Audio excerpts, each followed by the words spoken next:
if you go to McDonald's, anywhere in the world, you will find French fries, or chips, as you call them, and you will find that they're always made from the same potato, the russet Burbank potato. This is a potato from America that's unusually long and difficult to grow, but that's what they want, because when you're McDonald's, you like those red boxes with a little bouquet of very long chips. It looks really good. And so they insist that all their potatoes be russet Burbanks, and they further insist that they have no blemishes at all. There's a very common defect of russet Burbank potatoes called net necrosis. And you've seen potatoes with a little brown line sometimes, or spots that come through it. Well, McDonald's won't buy them if your potatoes have that. And the only way to eliminate that is to eliminate an aphid. And the only way to do that is with a pesticide called Monitor that is so toxic that the farmers who grow these potatoes in Idaho won't venture outside into their fields for 5 days after they spray.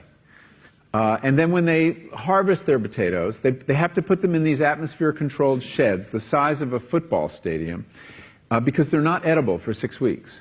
They have to off-gas all the chemicals in them. So you see, the desire for a certain kind of chip leads to a certain kind of agriculture. But the other thing on the health side, when I started learning about nutrition, about which, by the way, much less is known than you might think, that the scientific understanding of nutrition is still very primitive.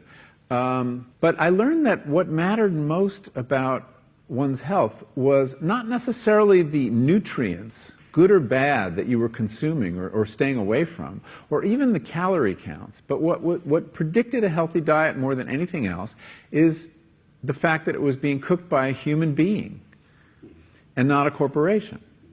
Corporations cook very differently than people do. They use vast amounts of salt, fat, and sugar, much more than you would ever use in your own cooking. And the reason they do that is those are three incredibly attractive and incredibly cheap ingredients. And when they're layered properly, as in a chip or various pastries and forms of junk food, they're incredibly addictive. And in fact, people in the industry, they don't talk about addiction in the food industry, even though they traffic in addiction. They talk about craveability. It's the same thing. And snackability is another term they use. It's a lovely word. Anyway, so I came to see that cooking has a huge bearing on our health. And in fact, there's been a lot of research in America that shows that even poor women who cook have healthier diets than wealthy women who don't. So you see, the usual class bias in the quality of diet is overtaken by this fact, this key fact. Who's cooking your food?